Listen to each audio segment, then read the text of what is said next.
In a city that never slept, a man tried to keep pace with the lights. He worked hard, trained harder, ate clean, slept little. Weekends were for release, swiping through faces on his phone, one night at a time. It felt efficient, connection without complication. But month after month, he woke heavier, slower, more tired. The doctors said his numbers were perfect, but he knew something else was wrong. His body was fine, his spirit was crowded. One night he met someone who seemed different. Fun, sharp, magnetic. Afterwards, she filled his phone with messages, tagging him in posts, imagining a future he'd never promised. When he stopped replying, the exhaustion deepened. Then came the nights when she pressed into his dreams, uninvited, reaching through his sleep with thoughts that weren't his own. It wasn't memory, it was interference. Her longing pushing past boundaries he hadn't opened. His friends called it burnout. His trainer said stress, but he could feel it. Something was still attached. Out of options, he booked a session with an older healer everyone called the Elder. The Elder's studio smelled of cedar and rain. Candles flickered against shelves of worn, ancient books. "You've picked up energy that isn't yours," the Elder said softly. "Some people hold on after the body lets go.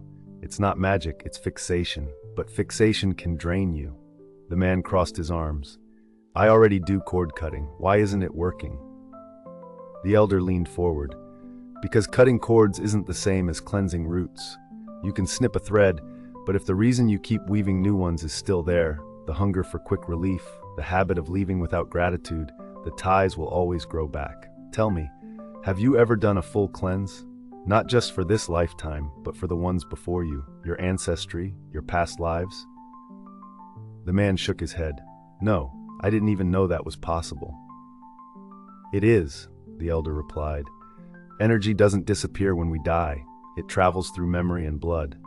Sometimes fatigue, or the feeling of repeating the same heartbreak, isn't about today at all. It's the echo of something your spirit still carries unfinished. You don't need to relive those lifetimes, just release them. When you do, you start clean. Every new relationship, whether it lasts a night or a lifetime, begins without the weight of history." The Greeks spoke of divided souls seeking reunion. Hebrew mystics said two shall become one flesh.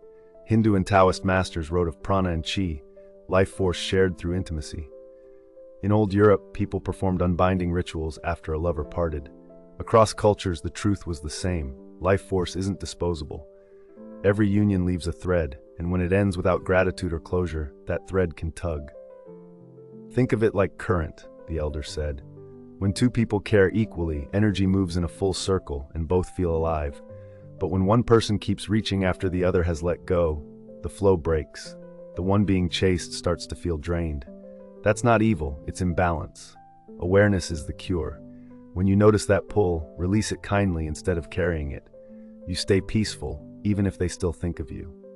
The man nodded slowly. "So it's about consent, on an energetic level." "Exactly," said the Elder. "Mutual energy restores, one-way longing consumes." The Elder placed a bowl of salt water between them. "Before you clear what's new, clear what's old. Thank every connection, from this life and all others, and release them with honest intention. When you do, you start clean." The man bowed his head. The Elder recited the words slowly, like a path back to center. "With awareness and peace, I release every connection that no longer serves growth or love. I honor what was shared, I forgive what was unfinished, and I dissolve the energetic threads that keep the past alive. Across time, space, ancestry, and all lifetimes, I call back every part of my energy that I have given away or left behind. It returns cleansed and whole, integrating with ease into the light of my being. I bless everyone I've ever touched and set them free to follow their own path in peace. I stand clear, present, and complete, rooted in my own life force, open to relationships built on clarity, respect, mutual joy, and peace. I now move forward in the light of truth, and so it is." The room fell silent. The man felt lighter, as if something invisible had unclenched inside his chest. "When you cleanse at that level," the Elder said, "the old loops fade. The same arguments, the same endings. They dissolve because the energy behind them has finally come full circle. But remember, this isn't immunity, it's awareness.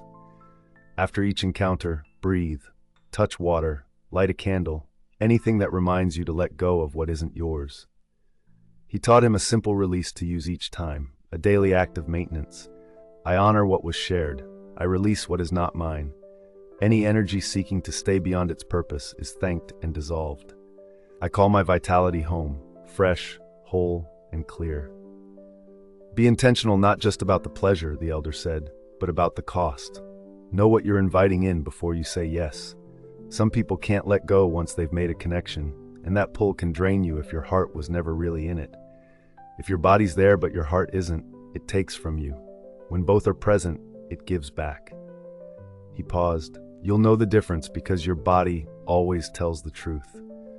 When energy flows both ways, you leave feeling light, your chest open, your breath easy, your mind clear. There's warmth in the muscles, a quiet rush in your vitality.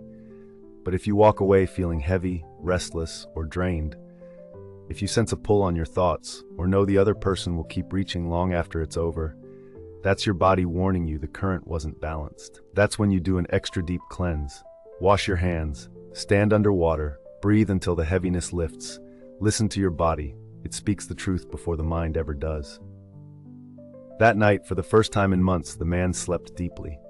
When morning came, sunlight through the blinds felt cleaner, steadier. He didn't swear off desire. He learned to honor the current. He began making every choice, work, friendship, pleasure, with the same awareness he'd learned from the elder, to notice what felt light, what felt heavy, and to follow the current that made him stronger. He understood now that the same energy runs through lifetimes, through families, through every act of care or neglect. By tending his own current, he was choosing the direction of that river. The city was still loud, but inside him there was quiet power, the confidence of a man who finally knows what moves through him and what doesn't belong. And in that clarity, he began again.